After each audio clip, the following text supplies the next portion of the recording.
உங்க பையன் எந்த மாதிரி படத்துல நடிக்கணும்னு உங்களுக்கு ரொம்ப ஆசை? இந்த மாதிரி படம் நடிச்சா போதும் எனக்கு வந்து என் பையன் நடிக்கிற படத்திலே வந்து விஜய் சேதுபதி நடித்த தர்மதுரை படம், அந்த மாதிரி ஒரு படம்.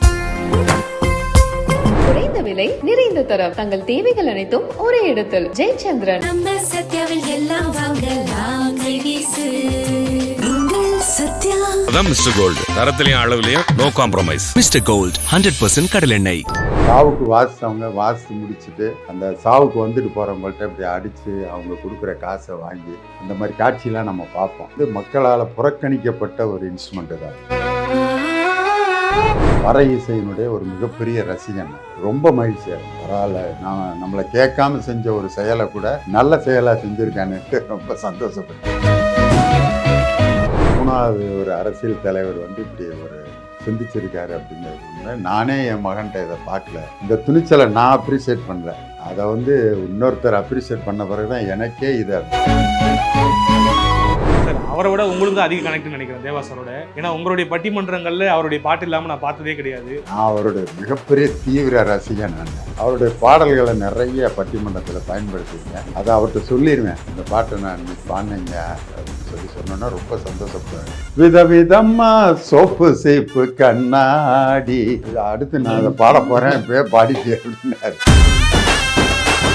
படம் நல்லா மக்களால் பேசப்பட்ட பிறகு லியோனியோட பையன் இப்படி ஒரு படம் நடிச்சிருக்காரு, அது என்னன்னு பார்க்கணும், அதை பார்க்கணுமே அப்படின்னு அவரா நினைச்சு வந்து பார்ப்பாருன்னு எனக்கு ஒரு நம்பிக்கை இருக்கு. காரணம் அவர் அப்படியேப்பட்ட ஒரு ரசிகர் தான். வரலாறாக இருக்கிற எங்களை வந்து நீங்கள் வந்து அழிக்க நினைக்காதீங்கன்ற எல்லாமே வந்து நம்ம பர்பஸாக வச்சது தான். நான் கூட ஒரு டைலாக் சொல்லியிருப்பேன், திருப்பி நீங்கள் அடிக்கடிக்கு தான் நான் உங்களை பேசணுன்ற ஆசை எனக்கு வருதுன்னுலாம் பேசியிருப்போம். இந்த படம் வந்தப்போ கதை சொன்னாங்க, நான் பவுன் படித்து எனக்கு இந்த கதை பிடிச்சிருந்துச்சு. நான் நடித்தால் பறை இசை கலைஞனாக தான் நடிப்புன்னு இந்த படம் நான் பண்ண கிடையாது. உங்க பையன் எந்த மாதிரி படத்துல நடிக்கணும்னு உங்களுக்கு ரொம்ப ஆசை? இந்த மாதிரி படம் நடிச்சா போதும் எனக்கு வந்து என் பையன் நடிக்கிற படத்திலே வந்து விஜய் சேதுபதி நடித்த தர்மதுரை படம், அந்த மாதிரி ஒரு படம். லிட்டில் டாக்ஸ் நேயர்களுக்கு வணக்கம். பறை என்பது பெரும் அதிர்வுகளை தந்து பேரிசையை எழுப்பக்கூடியதாக பார்க்கிறோம் நாம். அந்த வகையில் அந்த பறைக்கு மகுடம் சுடுகிற வகையில் மாண்புமிகு பறை என்று ஒரு படக்குழு வந்து பெயர் சூட்டியிருக்கிறாங்க தங்களுடைய படத்துக்கு. அந்த படத்தை ஒட்டிய ஒரு நேர்காணலுக்கு தான் நம்ம வந்திருக்கிறோம். நிச்சயமா இந்த படம்ங்கிறது வந்துட்டு எப்படி வந்து அந்த பறை வந்து அதிர்வை ஏற்படுத்துதோ அதே போல் இந்த படம் வந்து சமூகத்தில் ஒரு அதிர்வை ஏற்படுத்தும் அப்படிங்கிறது என்னுடைய நம்பிக்கையாக இருக்குது. அதற்காக நம்மிடையே இணைந்திருப்பவர்கள் வந்துட்டு தமிழ்நாடு பாடநூல் கழகத்தினுடைய தலைவர் ஐயா திண்டுக்கல் லியோனி அவர்களும், அந்த படத்தினுடைய கதாநாயகன் திரு லியோ சிவகுமார் அவர்களும். வணக்கம் சார். வணக்கம் வணக்கம் வணக்கம். உங்கள் ரெண்டு பேரும் சந்திச்சது ரொம்ப சந்தோஷம். இந்த பெயருக்காகவே எனக்கு கண்டிப்பாக இந்த இன்டர்வியூ வந்துட்டு ஒரு ரொம்ப மனமுவந்து வந்திருக்கிறேன் அப்படின்னு தான் நினைக்கிறேன். உங்ககிட்ட தான் சார் முதல் கேள்வி. ஏன்னா நீங்கள் இத்தனை ஆண்டு காலம் வந்துட்டு அரசியல் களத்தில் இருக்கிறீங்க, ஒரு திராவிட இயக்க சிந்தனையில் அந்த பாரம்பரியத்தில் வந்திருக்கிறீங்க அப்படின்னும் பொழுது இப்படியான ஒரு பெயர் கொண்ட படத்தில் நான் நடிக்க போகிறேன் அப்படின்னு சொல்லிட்டு உங்களுடைய மகன் வந்து உங்ககிட்ட சொல்லும் போது உங்களுக்கு என்ன தோன்றுச்சு? அதான் இந்த படத்தில் நடிக்க போகிறதுக்கு முன்னாடியே என்கிட்ட கேட்கவே இல்லை. ஓகே, அவர் நடிச்சுட்டு போய் அக்செப்ட் பண்ணிட்டு ஒரு ஷூட்டிங் முடிச்சுட்டு தான் இந்த மாதிரி ஒரு படத்தில் நான் நடிக்க போகிறேன்னு சொன்னார். ஏன் என்கிட்ட முதலே சொல்லியிருந்தாக்க நான் இன்னும் நிறைய டிப்ஸு கொடுத்துருப்பேனே. இந்த படத்தோட டைட்டிலே எனக்கு ரொம்ப பிடிச்சிருக்கு, இந்த கேரக்டரில் நடிக்கிறது எனக்கு ரொம்ப பெருமை தான் அப்படின்னு சொன்னேன். காரணம், நான் வந்து பறை இசையினுடைய ஒரு மிகப்பெரிய ரசிகன். நான் காரணம், எங்கள் திண்டுக்கல்லில் வந்து சக்தி போர் பறை அப்படிங்கிற ஒரு கலைக்குழு வந்து 20 வருஷத்துக்கு முன்னாடியே பெண்களால் வாசிக்கப்பட்ட ஒரு தப்பாட்ட குழு வந்து முதல்ல உருவானது திண்டுக்கல்லில் தான். அதுக்காக அவங்க வந்து நேஷ்னல் அவார்டெல்லாம் வாங்கியிருக்காங்க, அவங்க எல்லா உலக நாடுகளுக்கும் போயிருக்காங்க. அதனால் அந்த திண்டுக்கல் வந்து அந்த பறைக்கு வந்து ஒரு பெரிய முக்கியமான ஒரு இடம். அதனால் முக்கியமான பறை இசை குழுக்கள்லாம் திண்டுக்கல்லில் தான் இருக்குது. ஜிஎன் வேலுச்சாமின்னு ஒரு பெரிய குரூப் இருக்குது, எம்எஸ்பி தங்கவேல். அந்த ஜிஎன் வேலுச்சாமிங்கிற குரூப் தான் சந்தைக்கு வந்த கிளின்னு ஒரு படம், அது ரஜினி சாரோட பாட்டு இருக்குல்ல, அந்த பாட்டுக்கு அவங்க தான் வாசித்தது அந்த ரிதத்தை. அதனால் எங்கள் திண்டுக்கல் வந்து தப்பாட்டத்துக்கு ஒரு ரொம்ப பாப்புலரானது. இன்றைக்கும் பஞ்சம்பட்டி, தர்மத்துப்பட்டி அங்கெல்லாம் வந்து பெரிய பெரிய தப்பாட்ட குழுக்கள்லாம் இருக்குது. அதனால் எனக்கு அப்படி ஒரு கேரக்டரில் பையன் நடிக்கும், எனக்கு அதில் ரொம்ப சந்தோஷப்பட்டேன். உங்களுடைய ஆலோசனை இல்லாமல் ஒரு முடிவு செஞ்சு அந்த படத்தை நடிக்க போயிட்டாருன்னு சொன்னீங்க. ஆனாலும் கூட இப்படியான ஒரு படத்தை தேர்ந்தெடுத்திருக்காரு அப்படின்னு தெரிஞ்ச உடனே உங்களுக்கு எவ்வளவு மகிழ்ச்சியா இருந்தது? ரொம்ப மகிழ்ச்சி அடைஞ்சேன். பரவாயில்ல, நம்மளை கேட்காம செஞ்ச ஒரு செயலை கூட நல்ல செயலா செஞ்சிருக்கானேட்டு ரொம்ப சந்தோஷப்பட்டேன். சரியா வழி நடத்திருக்கோம் அப்படின்னு. சரி, ஆமா. உங்ககிட்ட ஒரு கேள்வி என்னன்னாக்கா, இப்ப அப்பாவுக்கு வந்துட்டு அரசியல் களத்திலே இருக்கிறதால அதனுடைய ஆழம் தெரியும், அது அந்த வழி தெரியும், அந்த மக்களுடைய வழி தெரியும், அந்த இசைக்கருவியினுடைய பின்புலம் தெரியும், எல்லாமே தெரியும். இப்ப நீங்க அதை தேர்ந்தெடுக்கிறீங்கன்னாக்கா உங்களுக்கு ஒரு புரிதல் இருந்திருக்கும் இல்லையா? ஆனா இதை தாண்டி எனக்கு ஒரு விஷயம் என்ன கேட்க தோணுதுன்னா, அந்த மேடையில வந்து ஐயா திருமாவளவன் அவர்கள் வந்து பேசியிருந்தாரு, துணிச்சல் ஒண்ணு வேணும் இந்த படத்தில் நடிக்கிறதுக்கு. அந்த துணிச்சல் எங்க இருந்து வந்தது? துணிச்சல் அல்டிமேட்டாக அப்பாட்டு இருந்து தான் வந்துச்சு. எதுனாலும் பார்த்துக்குவாரு அப்படின்ற ஒரு இது இருந்துச்சு. இன்னொன்று, எதையுமே ஃபேஸ் பண்ணுறதுக்கு ரெடியாக இருந்தேன் நான். ஏன்னா இந்த நடிக்கும்போது எப்பவுமே நடிக்கும்போது என்ன ஒரு சார்பாக பார்ப்பாங்கன்ற விஷயத்த தான் அன்னை திருமணம் சொல்லியிருந்தாங்க. ஆனால் அது எனக்கு அப்படி பார்த்து அதை பற்றி பேசினாலுமே அதுக்கு நான் பதில் சொல்கிறதுக்கு ரொம்ப ரெடியாக தான் இருந்தேன் நான். ஏன்னா இந்த படமே வந்து பார்த்தீங்க அப்படின்னா ஒரு சார்பான படம் கிடையாது. இந்த படத்தில் எந்த ஒரு சாதி பாகுபாடை பற்றி பேசியிருக்கவே மாட்டாங்க. இந்த படத்தில் ஒரு ஜென்ரலாக தான் ஒரு விஷயத்தை பற்றி பேசியிருப்பாங்க. பறைங்கிறதுமே பொதுவான இசை, அது எல்லாத்துக்குமே வாசிக்கக்கூடிய ஒரு இசை. அதை இங்கே வந்து சாவுக்கு மட்டும்தான் வாசிக்கிறதுன்னு ஒதுக்கி வச்சுருக்காங்கன்றது தான் கண்டென்ட்டாகவே இருக்கும். இந்த ஹீரோ கேரக்டருமே வந்து இவர் இந்த சமூகத்தை சேர்ந்தவர், இவர் பறையை தான் வாசிக்கிறதா ஒரு தொழில் அப்படின்ற மாதிரியுமே படம் இருக்காது. நான் ஒரு பறை வாசிக்கிற ஒரு கலைஞர், ஒரு டீச்சர், நான் வந்து ஸ்டூடெண்ட்ஸுக்கு பறையை கற்றுக் கொடுக்குறேன்ற மாதிரி தான் கதையாகவே ஆரம்பிக்கும் அந்த படம். ஸோ அதனால் வந்து இது ஒரு சார்பாக இருக்காதுன்ற ஒரு நம்பிக்கை எனக்கு ரொம்ப ஸ்ட்ராங்காக இருந்தேன். இன்னொன்று, இது ஒரு சார்பாக பார்க்குறவங்களை பற்றி எனக்கு கவலை இல்லைன்ற ஒரு இது இருந்துச்சு. அதை பற்றி நம்ம ஏன் கவலைப்படணும், நம்மளோட கடமையை செஞ்சிடறோம் அப்படின்ற ஒரு எண்ணம் இருந்துச்சு. அதனால் எனக்கு அதை பற்றி பெருசாக நல்ல படங்களை சமூகம் ரிசீவ் பண்ணிக்கும். அதனால் மக்கள் மேலே இருக்க நம்பிக்கையில் பண்ணியாச்சு. இப்போ சப்போஸ் ஐயா கலைஞர் அவர்கள் இருந்திருந்தாருனாக்கா இந்த படத்தை போட சொல்லி பார்த்துருப்பாருன்னு நினைக்கிறேன். அவர் இருந்தால் என்ன சொல்லியிருப்பாருன்னு நினைக்கிறீங்க? அவர் எவ்வளோ சந்தோஷப்பட்டிருப்பாரு? அவர் வந்து எப்பயுமே அவருக்கு வந்து ஒரு ஒடுக்கப்பட்ட சமுதாயம் அவங்க வந்து மேலே வரணும்னு நினைச்ச ஒரு அருமையான தலைவர் அவர். காரணம், பல்லக்கு தூக்கிட்டு வர்றப்ப எல்லாரும் சாமியை தான் கும்பிடுவாங்க. நான் சாமியை பார்த்துட்டு அதை தூக்கிட்டு வர்றவங்களுடைய அந்த தோல் எவ்வளோ வலிக்கும் அப்படின்னு நினைக்கிறவன் நான் அப்படின்னு சொல்லி அப்படி ஒரு உதாரணம் சொல்லுவார். ஒரு ஊருக்கு நம்ம போனோம்னாக்க யார் வந்து அந்த ஊரில் வந்து ரொம்ப டாமினேட் பண்ணுறாங்களோ அவங்கள விட்டுட்டு அவங்களால நசுக்கப்படுற மக்களை தான் நான் நேசிப்பேன் அப்படின்ற ஒரு தலைவர். அதனால் இப்படி வந்து மக்களால் புறக்கணிக்கப்பட்ட ஒரு இன்ஸ்ட்ருமெண்ட்டு தான் அது. காரணம், அது வந்து சாவுக்கு தான் வாசிப்பாங்க. அதில் அந்த சாவுக்கு வாசித்தவங்க வாசித்து முடிச்சுட்டு அந்த சாவுக்கு வந்துட்டு போகிறவங்கள்ட்ட இப்படி அடித்து அவங்க கொடுக்குற காசை வாங்கி அந்த மாதிரி காட்சியெலாம் நம்ம பார்ப்போம். ஏதோ இதை வாசித்து அவங்க வந்து ஒரு யாசகம் கேட்குற மாதிரி இருந்த ஒரு சூழலை அதுக்கு ஒரு மாண்புமிகு அப்படிங்கிற ஒரு டைட்டிலை கொடுத்து அந்த இசைக்கே ஒரு பெரிய பெருமை சேர்த்துருக்கு இந்த படம். அதனால் அந்த மாதிரி இனிமேல் செய்கிற கலைஞர்கள்லாம் இந்த படத்தை பார்த்த பிற்பாடு இனிமேல் நம்ம அந்த மாதிரி செய்யக்கூடாது, நம்ம இந்த இன்ஸ்ட்ருமெண்ட்டை வந்து ஒரு புனிதத்தன்மையோடு நம்ம தொடணும் அப்படின்னு நினைப்பாங்க. என்னைக்கு வந்து ஒரு மேடையில் வந்து ஒரு மிருதங்கம் வாசிக்கிறவர் அந்த மிருதங்கத்தை வச்சுட்டு இப்படி தொட்டு கும்பிடுவாங்க, ஹார்மோனியம் வாசிக்கிறவர் ஹார்மோனியத்தை தொட்டு கும்பிட்டு தான் வாசிப்பார். அது மாதிரி இந்த பறை வாசிக்கிறவங்க இந்த பறையை தொட்டு கும்பிட்ற அளவுக்கு இந்த படம் வந்து அந்த பறை இசை கலைஞர்களுக்கு ஒரு பெரிய மகுடமாக இருக்கும் அப்படின்னு. இப்போ இந்த நார்மலைஸ் பண்ணணும் இந்த விஷயத்தை, அதாவது ஏன் வந்து இப்படியாக பார்க்கப்படுது, அதுதான் எங்களுடைய முதல் கேள்வியாக இருந்தது படத்தினுடைய நோக்கமே அப்படின்னு. நீங்கள் தேனிசை தென்றல் தேவா அவ்வளவு பொருத்தமாக இருப்பார், அவர் எப்படி உள்ளே வந்தார்? அது அவங்க ஃபஸ்ட்டு அவரை தான் அவங்க கமிட் பண்ணாங்க. எனக்கு முன்னாடியே ஃபஸ்ட்டு இந்த மாண்புமிகு பறையன்ற டைட்டில் வச்சுட்டு பறையை வேறு யார்கிட்ட போய் நம்ம இந்த படத்துக்கு மியூசிக் போட வைக்கிறதுன்றதை யோசிச்சிருக்காங்க. அவங்க யோசிச்சுட்டு தேவாசார்ட்ட நேரடியாக போயிருக்காங்க. போயிட்டு அவரை கமிட் பண்ணிட்டாங்க அந்த படத்துக்கு. அதுக்கப்புறம் தான் நம்மள்கிட்ட வந்தாங்க. நமக்கு தேவா சார் நம்ம எவ்வளோ பாட்டு கேட்டு ரசிச்சிருப்போம், எவ்வளோ அளவுக்கு அவரை லைக் பண்ணியிருப்போம். அவர் நம்ம படத்துக்கு மியூசிக் போட போகிறாருன்றப்ப இதுக்கு மேலே நமக்கு ஒரு ஃபஸ்ட்டு பாயிண்ட்டு தேவையில்ல அப்படின்னு சொல்லிட்டு அதுக்கு நம்ம அப்படி தான் ஓகே சொன்னது. ஸோ ஃபஸ்ட்டு தேவா சார் தான் கமிட் ஆனார். அவர் தான் கமிட் ஆனார் ஃபஸ்ட்டு. ஓகே சார், அவரை விட உங்களுக்கு தான் அதிக கனெக்ட்னு நினைக்கிறேன் தேவா சாரோட. ஏன்னா உங்களுடைய பட்டிமன்றங்களில் அவருடைய பாட்டு இல்லாமல் நான் பார்த்ததே கிடையாது. எந்த பட்டிமன்றமாக இருந்தாலும் அவரதில் இருக்காருன்னும் பொழுது உங்களுக்கு எப்படி சார் இருந்தது? அவர் கூட அந்த கனெக்ட் எப்படி இருந்தது? நான் அவருடைய மிகப்பெரிய தீவிர ரசிகன். நான் அவருடைய பாடல்களை நிறைய பட்டிமன்றத்தில் பயன்படுத்தியிருக்கேன். அதை அவர்கிட்ட சொல்லிடுவேன், இந்த பாட்டை நான் இன்னைக்கு பாடினேங்க அப்படின்னு சொன்னோன்னா ரொம்ப சந்தோஷப்படுவார். ஒரு தடவை நானும் அவரும் துபாய்க்கு போயிருந்த சமயத்தில் அவர் பாடணும்னு நினச்சிட்டு இருந்தார் அந்த பாட்டை. ஆனால் அதில் நான் இன்ட்ரடக்ஷன் கொடுக்குறப்ப அவர் பாட்டில் ஒரு 4 வரியை நான் முதல்ல பாடிட்டேன்.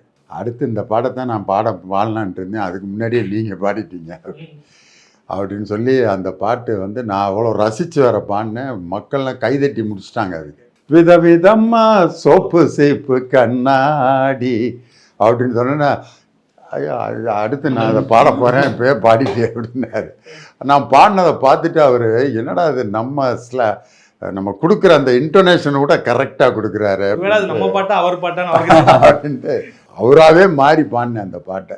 அதனால் அந்த அளவுக்கு அவர் மேலே ஒரு பெரிய ஆரம்ப காலத்தில் இசையமைச்ச பாட்டை கூட நான் வந்து அவர் வந்து அப்படி ஒவ்வொரு டியூனையும் எங்கெங்கேருந்து எடுத்தார் அப்படின்லாம் ஒரு லைன் கொடுப்பேன் நான். பஞ்சு மிட்டாய் சேலை கட்டி பச்சை வண்ண ரவிக்க போட்டு அந்த பாட்டு அப்படியே வந்து கொலுசு கடை ஓரத்தில கொலுசு ஒன்றாங்க கொலுசு ரெண்டாங்க அப்படின்ட்டு அவர் இசையமைச்ச ஒரு 5 பாட்டை வரிசையாக அப்படியே பாடுவேன்.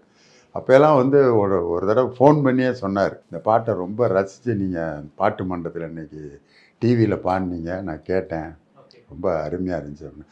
நாங்கள்லாம் உங்கள் ரசிகர்கள்ங்க, உங்கள் கூட நான் ஒரு ப்ரோக்ராம் பண்ணணும்னு ரொம்ப நாள் ஆசை அப்படின்னு சொல்லி அன்றைக்கி ஆடியோ லான்ச்சிங்கில் தான் சொன்னேன். நகைச்சுவை தண்டலும் தேனிசை தண்டலும்னு ஒரு நிகழ்ச்சி நடத்தலான்னு, அதுக்கு நீங்கள் ஒப்புதல் கொடுத்தீங்கன்னா நம்ம அரங்கேற்றம் பண்ணிடலான்னு சொன்னேன். ரொம்ப சந்தோஷப்பட்டார். ஆக்சுவலாக அவர் காப்பி ரைட்ஸ் கேட்டால் உங்கள்கிட்ட நிறைய கேட்கலாம். அவ்வளோ பாடிருக்கீங்க. ஆமாம், அவர் பாட்டை நிறைய பயன்படுத்தியிருக்கேன். இன்னைக்கு கேஸ் போட்டாருன்னா நிறைய அமௌண்ட்டு நான் அவருக்கு கட்ட வேண்டியிருக்கேன். ஏன்னா அவ்வளோ அண்ணா நகர் ஆண்டாளு காலத்திலேருந்து வைகாசி பிறந்தாச்சு அந்த முதல் பாட்டிலேருந்து அவர் பாட்டை நிறைய மேடையில் பாடியிருக்கேன். நீங்கள் அவரை பாட்டை பற்றி பேசும்பொழுது அந்த மேடையில் இசை வெளியீட்டு விழாவில் அந்த ராகத்தோடு குறிப்பிட்டு எக்ஸ்பிளைன் பண்ணிருந்தீங்க. கிட்டத்தட்ட டீகோட் மாதிரி பண்ணிட்டு இருந்தீங்க எல்லாத்தையும். அதுக்கப்புறம் எதாவது சொன்னாரா, அவங்ககிட்ட பேசினாரா வந்து? நீங்கள் நான் படத்தில் போட்ட அந்த ராகத்தை இது வரைக்கும் யாரும் மேடையில் சொல்லவே கிடையாது. தேவா பாட்டில் இப்படி ஒரு கர்நாடிக் டச்செல்லாம் இருக்குன்றத யாருமே சொல்ல மாட்டாங்க. ஒன்று எம்எஸ் விஸ்வநாதன் எடுத்துக்குவாங்க, இல்லாட்டி இளையராஜா ஏஆர் ரஹ்மானோட விட்டுருவாங்க.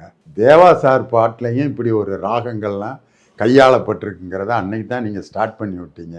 அதில் வந்து அந்த பாட்சா படத்தில் தங்க மகன் என்று சிங்க நடை போட்டுங்கிறது கம்பீர நாட்டை அப்படிங்கிற ராகத்தை நீங்கள் சொன்னது எனக்கு ரொம்ப சந்தோஷமாக இருந்துச்சு அப்படின்னு சொல்லிட்டு. அதே மாதிரி அந்த இன்னொரு பாட்டு கொஞ்ச நாள் பொறு தலைவா, அது ஆனந்த பைரவி அப்படிங்கிற ராகம் அப்படின்னு சொல்லி அவர் சொன்னது வந்து அவருக்கு ரொம்ப சந்தோஷமாக இருந்துச்சு.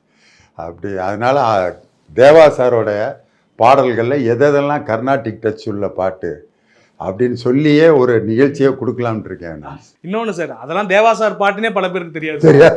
எல்லாம் இளையராஜா சாங்கன்னு சொல்லி நீங்கள் கொஞ்ச நாள் பொறுத்தலைவாலாம் இத்தனை நாள் தெரியவே தெரியாது. நீங்கள் சொல்லி அங்கே கிட்டத்தட்ட அது அவர் நிறைய வருத்தப்பட்டிருக்காருலாம் கேள்விப்பட்டிருக்கேன். இப்போ இப்படி ஒரு கதை களத்தில் நடிக்கிறோம் அப்படின்னும் பொழுது வேற என்னென்ன மாதிரியான விஷயங்கள்லாம் மெனக்கடெல்லாம் பண்ண வேண்டியிருந்தது? நம்ம ஸ்பெசிஃபிக்காக ஏதாவது அந்த மக்களுடைய உணர்வுகளை பற்றி தெரிஞ்சுக்க வேண்டியிருந்தா தனிப்பட்ட முறையில் போயிட்டு அவங்களுடைய, ஏன்னா தப்புலாம் அடிக்கிறவங்களுக்குலாம் கையெல்லாம் அவ்வளோ அந்த நரம்புலாம் வந்து பார்த்தீங்கன்னாக்கா அவ்வளோ வலிமையாக இருக்கும் கை, அதே நிறைய பிரச்சனைகளும் இருக்குன்னா கேள்விப்பட்டிருக்கேன். அதெல்லாம் அவங்க கிட்ட போய் பேச முடிஞ்சதா? எப்படி அதெல்லாம் எப்படி கன்சீவ் பண்ணீங்க? ஆமாம் ப்ரோ, கண்டிப்பாக. அதாவது இப்போ நம்ம பறைன்ற ஒரு விஷயத்தை வந்து நம்ம உட்காந்து வாசிக்க முடியாது.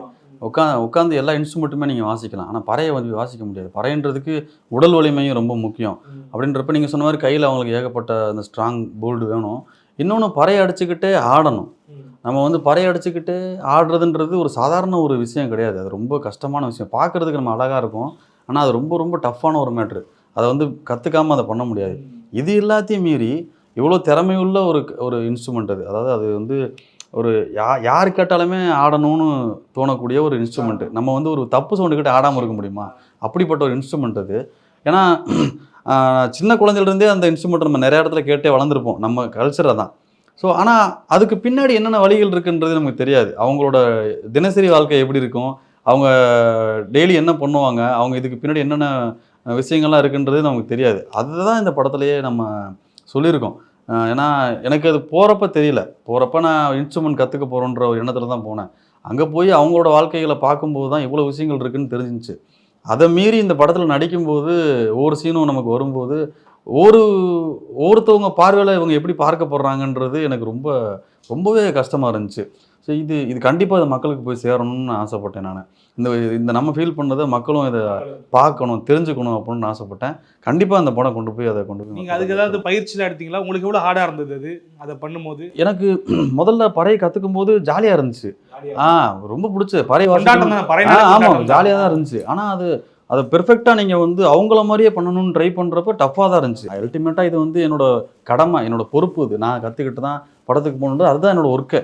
அதை நம்ம பண்ணியாச்சு. இருக்கிறதுலே கஷ்டம் எங்கே இருந்துச்சு அப்படின்னா, நம்ம அந்த கேரக்டரை எடுத்து பண்ணும்போது அந்த சீனை கன்வே பண்ணணும். நான் கண்டிப்பாக அதை கன்வே பண்ணுறப்ப தான் கஷ்டமாக இருந்துச்சு. ஏன்னா உணர்ந்து பண்ண வேண்டியதாக இருந்துச்சு. இந்த படத்தில் பார்த்தீங்கனாலே நீங்கள் ஏன்னா இப்போ இருக்க மாதிரி இருக்க மாட்டேன். அந்த படத்துக்குன்னே தனியாக ஒரு மாதிரி ரெடி பண்ணாங்க அவங்க ப்ரொடக்ஷன்லேருந்து. அது பார்த்தாலே இவங்க பறை இசை வாசிக்கிற கலைஞர்னு சொல்லாமே சொல்லிடலாம். என் கையில் பறை இல்லாமே சொல்லிடலாம் நீங்கள். அந்த மாதிரி தான் ரெடி பண்ணாங்க. அதை பண்ணும்போது நிறையா சீன்ஸில் வந்து விதவிதமான மனிதர்கள் வந்து என்னை சந்திக்கிற மாதிரி சீன்ஸ்லாம் நிறையா இருக்குது. அவங்க ஒவ்வொருத்தவங்க பார்வையில் எந்த மாதிரி இருக்கும் அப்படின்றப்ப அந்த சீனை நம்ம வந்து உணர்ந்து நடிக்கும்போது நமக்கே அந்த ஃபீல் வந்துச்சு. ஸோ அதுதான் பெரிய சேலஞ்சிங்காக இருந்துச்சு. இன்னொரு விஷயம், நான் ஏற்கனவே சொன்ன மாதிரி தேனிசை தென்றல் தேவா எந்த அளவுக்கு பொருத்தமோ, இசை வெளியீட்டு விழாவுக்கு அந்த விருந்தினர் அவ்வளவு பொருத்தமா இருந்தாரு. அவரை கூப்பிடலான்றது யாருடைய ஐடியா? திருமாவளவன் அவர்களை கூப்பிடுறாங்க. ப்ரொடக்ஷனில் டைரக்டர் கேட்டிருந்தாங்க. அவருக்கு வந்து ரொம்ப விருப்பம் அவரை வர வைக்கணுன்றது கேட்டிருந்தாங்க. நம்மளுமே வந்து நம்ம வேற யாரையும் கூப்பிட வேணான்ற எண்ணம் கிடையாது. நம்ம யார் வந்தாலும் நம்ம கூப்பிடணுன்ற எண்ணம் இருந்துச்சு. எல்லாருமே கொஞ்சம் பிஸியாக இருந்தாங்க. ஆனால் டேரக்டருக்கு வந்து ஸ்பெசிஃபிக்காக டைரக்ஷன் அவர் வந்து திருமாவளவன் சாரை கூப்பிடணும், ஆப்டாக இருப்பார். எனக்கு இந்த விஷயத்தை பற்றி எல்லாருக்குமே கொண்டு போய் சேர்க்குற விதமாக அவர்னால தான் பேச முடியும்னு சொல்லி கேட்டுக்கிட்டாங்க. மற்றபடி எந்த ஒரு உள்நோக்கமும் அதில் கிடையாது. சரி, அதனால தான் அவரை கூப்பிட்டு பேச வச்சோம். அவங்க அப்பா கேட்டோடனே அவங்க வரேன்னு அந்த 20 நிமிஷம் பார்த்துட்டு வந்தோம். ஒரு பாடம் எடுத்த மாதிரி இருந்தது. ஆமாம் கிட்டத்தட்ட கவனிச்சுட்டு இப்போ அப்படியே நேராக வரேன். பறைக்கான விளக்கத்தையே கொடுத்துருப்பாரு அவரு. நான் எதுக்காக கேட்டேன்னா, ஒருவேளை கூட்டணி இருக்கிறதால அப்பா மூலமா கூட்டணி அப்படின்னு சொல்லி. இல்லை, ஈவன் நம்ம வேற ஒரு விஷயம் கட்சி இதாக இருந்தால் கூட அவர் வந்து சினிமாக்காக அவர் ரொம்ப சப்போர்ட் பண்ணுறாரு. அந்த வகையில் இப்போ நான் அவருக்கு நன்றி சொல்லிக்கிறேன். அன்றைக்கி வந்து அவர் பண்ணது அது அந்தளவுக்கு நாங்களே நிறைய தெரிஞ்சுக்கிட்டோம். இப்போ இந்த டீமே பார்த்தீங்கன்னா, இப்போ இந்த பறை விஷயத்தை பற்றி அந்த தலைமுறைகள் பேர்லாம் சொல்லி எங்களுக்கு தெரியாது. ஆமாம், அது வந்து பறைன்றது எப்படி உருவாச்சு அப்படின்றது அந்த விஷயத்தை பற்றி ஃபுல்லாக டீட்டெயிலிங் பண்ணார் அவர். அதுவே நாங்களே எனக்கு சொல்லப்போனால் நீங்கள் உங்களை மாதிரி தான் நாங்களும் கிளாஸ் கற்றுக்கிட்ட மாதிரி தான் இருந்துச்சு. ஒவ்வொரு இடத்துலையும் பாஸ் மார்க் வாங்கிட்டே இருக்காரு. அதாவது கதையை சூஸ் பண்ணும்போது, மியூசிக் டைரக்டர் சூஸ் பண்ணும்போது, கடைசியாக கெஸ்டிங் கரெக்டாக சூஸ் பண்ணிருக்காரு. உங்களுக்கு எப்படி இருந்தது அவர் வந்தது? நான் வந்து அவரை கூப்பிட்டா நல்லா இருக்குன்னு நான் நினச்சேன். ஆனால் அதை டைரக்டரே வந்து சஜஸ்ட் பண்ணவும், அப்புறம் அவங்க இப்போ கேட்டோன்னே அவரும் இந்த டைட்டிலுக்காகவே சரின்ட்டார். காரணம், ஒரு ஒடுக்கப்பட்ட சமுதாயத்து மக்கள் தான் இதை வாசிப்பாங்க. அதை வாசிக்கிறவங்களுக்குன்னே ஒரு ஜாதி பெயரே கொடுத்துருக்காங்க. இதெல்லாம் வந்து ஒரு மித்து. அது வந்து எல்லாருக்கும் பொதுவான ஒரு இன்ஸ்ட்ருமெண்ட்டு, இதை எல்லாரும் வாசிக்கலாம் அப்படிங்கிறத அவர் பாணியில் அவர் சொன்னது. இது இசைக்கே வந்து ஒரு ஆதி இசை, இது ஆதி தமிழன் வாசித்த இறை. இப்போ இசை அதே மாதிரி தான் ஸ்நேகன்னு அதுக்கு தகுந்த மாதிரி பாட்டு எழுதியிருப்பார். அந்த மேட்ரை வந்து சொல்கிறதுக்கு இவர் வந்து பொருத்தமான ஒரு மனிதராக இருப்பார் அப்படின்றது நாங்கள்லாம் கூப்பிட்டோன்னா உடனே சரின்னு சொல்லிட்டாரு. அவர் என்னுடைய ரசிகர் வேறு, அதனால் நானும் அதில் கலந்துக்கிறேன்னொன்னே அண்ணன் பேச்சை கேட்கணும், அப்படியே நானும் பேசிக்கலாம் அப்படின்னு சொல்லிட்டு ரொம்ப ரசித்து கேட்பார். நான் என்ன டாபிக் எடுத்து பேசினாலும் ரொம்ப பெரிய ரசிகர் எனக்கு. அவர் வந்து மேடைகளில் இப்படி நல்லா மனம் விட்டு சிரிக்க ஆரம்பித்ததே என்னுடைய பேச்சை கேட்ட பிறகு தான். அவர் எப்பயுமே ரொம்ப சீரியஸாக தான் இருப்பார். ஒரு உணர்ச்சி மிக்க பேச்சு தான் பேசுவார் அப்படின்னு. ஆனால் அவரே வந்து ஒரு மனம் மகிழ்ந்து சிரிக்கிற மாதிரி அன்றைக்கி அந்த மாண்புமிகு பறை இசை வெளியீட்டு விழா வந்து ரொம்ப நல்ல ஒரு ஜனரஞ்சகமாக இருந்தது. பொதுவாக வந்துட்டு ஒரு அப்பா இருக்காரு, ஒரு தகப்பன் இருக்காருனாக்கா தன்னுடைய பிள்ளையை பற்றி ஏதாவது பெருமையாக பேசினாலும் சந்தோஷப்படுவாங்க. திருமாவளவன் அவர்கள் வந்து 2 முக்கியமான விஷயத்தை பற்றி இவரை பற்றி சொல்லிட்டு போனார். ஒன்று, துணிச்சலாக அந்த முடிவு எடுத்திருக்காரு அப்படிங்கிறத சொன்னார். இந்த மாதிரியான ஒரு மனநிலை இருந்தால் மட்டும்தான் இந்த படத்தையே அணுக முடியும் அப்படிங்கிற 2 விஷயத்தை அங்கே பதிவு பண்ணுறது. உங்களுக்கு எப்படி இருந்தது அது அவர் வாயிலிருந்து அதை கேட்கும்பொழுது? எனக்கு நானே என் பையனை பற்றி இப்படிலாம் சிந்திக்கலையே. ஒரு 3வது ஒரு அரசியல் தலைவர் வந்து இப்படி ஒரு சிந்திச்சிருக்காரு அப்படிங்கிறது உண்மை. நானே என் மகன்கிட்ட இதை பார்க்கல.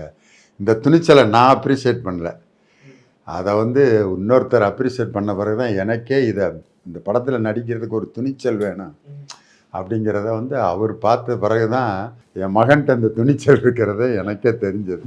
இது சாதாரண ஒரு படம் எடுத்து நடிச்சிட்டான் அப்படின்னு தான் நான் நினச்சேன். ஆனால் இதுக்கு உண்மையில் ஒரு துணிச்சல் வேணுங்கிறத அவர் சொன்ன பிறகு தான் எனக்கே அது தெரிஞ்சது. நான் சின்ன வயசுலேருந்து உங்களை பார்த்துக்கிட்டு இருக்கேன். உங்கள் பட்டிமன்றங்களில் பெரும்பாலும் ஹீரோயின்கள் வந்து கலாய்க்கப்படுவாங்க. இந்த மேடையில் ஹீரோயின் வந்து புகழப்பட்டாங்க. அந்த ஹீரோயின் எவ்வளோ சிறப்பாக நடிச்சிருக்கிறாங்க. அவங்களுடைய நடிப்பு எந்த அளவுக்கு நேர்த்தியாக இருந்தது? உங்களுக்கு எது பிடிச்சிருந்தது அவங்ககிட்ட? அந்த ஹீரோயினை பார்த்தாலே எனக்கு வந்து ஒரு எல்லா படங்கள்லையும் பார்த்த ஒரு ஹீரோயின் மாதிரி இல்லை. அவங்க ரொம்ப இயல்பாக ஒரு சாதாரண ஒரு பொண்ணு, நம்ம ஒரு கிராமத்தில் இருக்கிற ஒரு பொண்ணு ஒரு விசேஷத்துக்கு ஒரு புது சேலை கட்டிட்டு வந்து உட்காந்தா எப்படி இருப்பாங்களோ அது மாதிரியே இருந்தாங்க. அதனால் சரி இவங்க வந்து இந்த படத்துக்கு ரொம்ப பொருத்தமாக இருப்பாங்க. அதே மாதிரி அழகாக தமிழ் பேசுனாங்க. அது உண்மையிலே எனக்கு ரொம்ப பிடிச்சிருந்தது. சில பேர் தமிழ் தெரிஞ்சாலும் தெரியாத மாதிரி பேசுவாங்க, சில ஹீரோயின்லாம் நம்ம பார்த்துருக்கோம். அது வந்து என்னன்னா I want to say something அப்படின்னு இடையில ஒரு இங்கிலீஷ் டேர்மை போடுவாங்க. இவங்க அழகாக தமிழில் பேசுனது இதெல்லாம் எனக்கு ஒரு ஹீரோயினில் ஒரு மாறுபட்ட ஒரு பெண்ணாக இருக்காங்களே அப்படின்னு சொல்லிட்டு, அதனால தான் அவங்கள வந்து நான் புகழணும்னு சொல்லவே இல்லை. ஹீரோயின் சொன்னோன்னே எனக்கு அவங்கள்ட்ட பார்த்ததை அப்படியே ஸ்பான்டேனியஸாக சொன்னேன். அதனால தான் வந்து அவங்கள அந்த ஹீரோயினை எனக்கு பிடிச்சிருந்தது. எனக்கு என்னன்னாக்கா நீங்களே பாராட்டும் போது எனக்கு ரொம்ப பிடிச்சி போச்சு. எப்படியாவது அவங்கள பார்த்துணும்னு நினச்சி வந்து பார்த்துட்டேன். இவரே பாராட்டிட்டாரா? ஆமாம் அப்படின்ற மாதிரி தான் எனக்கு தோணுச்சு. ஓகே, என்னன்னாக்கா இப்போ அவர்கிட்ட சார்கிட்ட கேட்டேன், ஐயா கலைஞர் அவர்கள் இருந்திருந்தாரா நிச்சயமாக பாராட்டியிருப்பார், இந்த படத்தை பார்த்துருப்பாருன்னு. இப்போ தற்போதைய முதல்வர் அவர்களும் அப்படியான சிந்தனை கொண்டவர், நிறைய விடயங்களை பண்ணிக்கிட்டு இருக்காரு. அவர்கிட்ட படத்தை போட்டு காட்டணும் அப்படிங்கிற எண்ணம் இருக்கா அவங்க டீமுக்கு? இருக்குது, இல்லாமலாம் இல்லை. ஆனால் அவங்களோட சூழ்நிலை இப்போ இருக்கிற ஷெடியூல் பொறுத்து நமக்கு அது முடியுமான்ற சாத்தியம் இருக்கான்றது தெரியல. மற்றபடி ஒரு ஆசை கண்டிப்பாக இருக்குது. ஒருவேளை வாய்ப்பு இருந்தால் ரிலீஸ்க்கு அப்புறம் கூட நம்ம வந்து அவங்களை எப்படியாவது ஒரு வகையில் பார்க்க வச்சிடலாம் அப்படின்ற ஒரு ஆசை எல்லாருக்குமே, மொத்த டீமுக்குமே இருக்குது. எனக்கு என்ன படுதுன்னா, இந்த படம் நல்ல ரீச் மக்களால் பேசப்பட்ட பிறகு லியோனியோட பையன் இப்படி ஒரு படம் நடிச்சிருக்காரு, அது என்னன்னு பார்க்கணும், அதை பார்க்கணுமே அப்படின்னு அவராக நினச்சி வந்து பார்ப்பாருன்னு எனக்கு ஒரு நம்பிக்கை இருக்குது. காரணம் அவர் அப்படியேப்பட்ட ஒரு ரசிகர் தான். ஒரு வித்தியாசமான விஷயங்களை ரொம்ப அருமையாக ரசிப்பார். எல்லாரும் ரசிக்கிற பாட்டெலாம் ஒன்றா இருக்கும், அவர் ரசிக்கிற பாட்டு வித்தியாசமாக இருக்கும். அதனால் அவர் வந்து ஒரு ரசிகர்களில் ஒரு வித்தியாசமான ரசிகர். அதனால் இந்த படத்தை அவர் ரசிப்பார். நல்ல மக்களால் பார்க்கப்பட்ட பிறகு அவரே விரும்பி இதை பார்க்கணும்னு நினச்சி பார்ப்பார் அப்படிங்கிற ஒரு நம்பிக்கை இருக்குது. நிறைய விஷயங்கள் வந்து இந்த படத்தில் இருக்குங்கிறது எங்களுடைய நம்பிக்கையாக இருக்குது. இன்னொன்று ட்ரைலரை பற்றி கேட்கணும், அந்த டீசரை பற்றி கேட்கணும்னு நினச்சேன். முன்னாடி ஒரு வசனம் இருக்குது, பின்னாடி ஒரு வசனம் இருக்குது. மற்றபடி பெருசாக எதுவும் டிஸ்க்ளோஸ் பண்ணல. அது பர்பஸ்ஃபுல்லாக பண்ணது தானா? அது 100% பர்பஸ், எதுவுமே டிஸ்க்ளோஸ் பண்ணக்கூடாதுன்னு பண்ணது தான். ஆமாம், அதான் பறை இசைன்றது பொதுவான இசை. அது வந்து சில பேர் இப்படி இதுக்கு மட்டும்தான் சொல்லி ஒதுக்கி வச்சுருக்காங்கன்றது வரலாறாக இருக்கிற எங்களை வந்து நீங்கள் வந்து அழிக்க நினைக்காதீங்கன்றது எல்லாமே வந்து நம்ம பர்பஸாக வச்சது தான். அதை வைக்கணும், தெரியணுன்றதுக்கு இது ஒரு சாம்பிள் தான் வச்சுருக்காங்க. இன்னும் படம் ஃபுல்லாகவே ஏகப்பட்ட, நான் கூட ஒரு டைலாக் சொல்லியிருப்பேன், திருப்பி நீங்கள் என்னை அடிக்கடிக்கு தான் நான் உங்களை பேசணுன்ற ஆசை எனக்கு வருதுன்னெலாம் பேசியிருப்போம். அது எல்லாமே படத்தில் அங்கங்கே வந்து சில பஞ்சஸ் வந்து நமக்கு கொடுத்துக்கிட்டே தான் இருப்பாங்க அந்த படத்தில். ஸோ ட்ரெய்லரை காமிச்சிருக்கிறது ஒரு சின்ன சாம்பிள் தான். ஆமாம். உங்களை பொறுத்த வரைக்கும் எப்படின்னா, நம்ம இப்படி ஒரு சிந்தனைக்குள்ளே இருக்கிறோம், இந்த சிந்தனை சார்ந்து கதை வந்தால் நம்ம பண்ணுவோம் அப்படியா, இல்லை கதை வந்ததுக்கப்புறம் நம்மளுக்கு பிடிச்சிருந்தா பண்ணலாம் அப்படிதான்? இல்லை ப்ரோ, நம்ம இதுதான் நான் பண்ணணும்னு நான் வந்து டிஸ்க்ளோஸ் பண்ணியோ இல்லை எய்ம் பண்ணியோ எந்த படம் பண்ணுறது. இந்த படம் வந்தப்போ கதை சொன்னாங்க, நான் பவுன் படித்து எனக்கு இந்த கதை பிடிச்சிருந்துச்சு. நான் நடித்தால் பறையசை கலைஞனாக தான் நடிப்பேன்னு இந்த படம் நான் பண்ண கிடையாது. எனக்கு அதாவது எனக்கு இப்போ இப்படி ஒரு கதைக்களம் தான் பண்ணுவேன்றது எனக்கு கிடையாது. இப்போ நான் அடுத்து ஒரு படம் பண்ணிட்டு இருக்கேன், ஃபுல்லி கமர்ஷியலாக ஒரு படம். ஆமாம், ஃபுல்லாக கமர்ஷியல் படம். அது வந்து ஒரு சின்ன ஒரு நாட்டை வச்சு அது படமாக ஒரு பக்காவாக ஒரு கமர்ஷியல் படம் தான் பண்ணியிருக்கோம். ஸோ அதனால வந்து இந்த கதைக்களம் நல்லா இருக்குன்றது மட்டும்தான் நமக்கு விருப்பம். அது ஓரளவுக்கு நல்லா இருக்குது, நமக்கு பிடிச்சிருக்கு, நமக்கு அது கரெக்டாக இருக்கும்ன்ற எண்ணம் வந்தாலே எனக்கு அது போதும். மற்றபடி நமக்கு இந்த கதைக்களத்துக்குள்ளே தான் நான் நடிப்பேன்ற இதை நான் வட்டம் போட்டு நான் போகல, அந்த எண்ணமும் எனக்கு கிடையாது. கடைசியாக உங்ககிட்ட ஒரே கேள்வி சார், உங்கள் பையன் எந்த மாதிரி படத்தில் நடிக்கணும்னு உங்களுக்கு ரொம்ப ஆசை? இந்த மாதிரி படம் நடித்தா போதும் எனக்கு அப்படின்னு. எனக்கு வந்து என் பையன் நடிக்கிற படத்திலே வந்து, அதாவது நம்ம விஜய் சேதுபதி நடித்த தர்மதுரை படம் இருக்கு, அந்த மாதிரி ஒரு படம், பயங்கர ஃபீல் குட்டான எல்லாராலையும் நேசிக்கப்படுகின்ற ஒரு கதாநாயகனாக அதில் வந்தார். நேஷ்னல் அவார்டு வேறு கிடச்சி அதில் வந்த பாட்டுக்கெல்லாம். அதில் சீனு ராமசாமியும் மிகப்பெரிய உலக அளவில் பாராட்டப்பட்டார். அந்த மாதிரி ஒரு கேரக்டரில் என் பையன் நடித்து உலக ரசிகர்களெல்லாம், ரசிகருடைய அபிமானத்தை எல்லாம் பெறணும்னு என்னுடைய ஆசை. அதே வாழ்த்துக்களை நாங்களும் தெரிவிச்சுக்கிறோம். அதற்கு முன்னாடி மாண்புமிகு பறையினுடைய இசை வந்து எல்லாருடைய செவிகளுக்கும் சென்று கூட்டமாக வந்து தியேட்டரில் வந்துட்டு இந்த படத்தை அறுவடை பண்ணட்டும் அப்படிங்கிறத எங்களுடைய வேண்டுகோளாக இருக்கு. ரொம்ப நன்றி சார், ரெண்டு பேரும் நன்றி. வணக்கம். வணக்கம். அப்பா படம் நடிச்சிருக்காரு இல்லையா, இதை பார்த்தீங்களா? ஏதாவது ட்ரைலர்லாம் பார்க்கறதுக்கான வாய்ப்பு கிடைச்சதா உங்களுக்கு? ட்ரெய்லர் ஃபோனில் பார்த்தேன், தாத்தாவோட ஃபோனில் பார்த்தேன். அப்பா சூப்பராக நடிச்சிருந்தாரு. அப்பா ரொம்ப பிடிக்கும், அப்பா சூப்பராக ஆக்டிங் செய்வாங்க. சரி, அப்பாவுடைய ட்ரைலர் பார்த்துட்டீங்க, தாத்தாவோட முதல் முறையாக கேமரா ஷேர் பண்ணுறது எந்த அளவுக்கு ஹாப்பியாக இருக்கு? ரொம்ப ஹாப்பியாக இருக்கு. ரொம்ப ஹாப்பியா இருக்கா? தாத்தா எனக்கு கேட்டதெல்லாம் வாங்கி தருவாங்க சில நேரத்தில். அதுக்கப்புறம் தாத்தா அவங்க ஆங்களும் பேசிட்டு இருப்போம். ஸ்ட்ரெஸ்ஸாக இருந்தால் தாத்தா கிட்ட தான் ஏதாச்சும் சொல்லுவேன், ஏதாச்சும் ரிலீஃப் சொல்லுவாங்க. வேற என்ன பிடிக்கும் தாத்தா கிட்ட? தாத்தாவுடைய பேச்செல்லாம் பார்ப்பீங்களா? தாத்தாவுக்கு பேசலாம் பார்ப்பேன், காமெடியாக இருக்கும், சிரிக்கிற மாதிரி இருக்கும். பாட்டு பாடுறதுலாம்? பாட்டு பாடுறதுல தாத்தா செம்மையாக பாடிக்குவாங்க. அப்பாவும் தாத்தாவும் சேர்ந்து நடிக்கணும்னு ஆசை இருக்கா உங்களுக்கு? இருக்கு. இருக்கா? தாத்தா அப்பா மகன் மாதிரி அதே ரோல் வந்து அங்கேயும் பண்ணணும். நான் அதே ரோல் அங்கே போங்க, அங்கே கொஞ்சம் காமெடியாக செய்யணும். காமெடியா செய்யணுமா? சீரியஸ் ஃபிலிம்ஸ் பிடிக்காதா உங்களுக்கு? சீரியஸ்னஸ் கொஞ்சம் அங்கே காமெடி. உங்களுக்கு அதுல ஏதாவது இன்சர்ட் ஆகிக்கணும், நானும் அந்த படத்துல குட்டி பாட்டா இருக்கணும் அப்படி ஏதாவது? குட்டி பார்த்தாலும் இல்லை, அப்பாவுக்கு பையங்காயும் ரியல் இப்ப என்ன படிக்கிறீங்க? 5th படிக்கிறேன். 5th படிக்கிறீங்களா? Okay okay. சீக்கிரம் நீங்க படம் நடிக்கணும். உங்களே நகைச்சுவேன். நான் பேட்டி எடுக்கணும். நகைச்சுவேன். நடிச்சிருக்கீங்களா? பிடிச்ச நடிகர் யாரு? சிம்பு.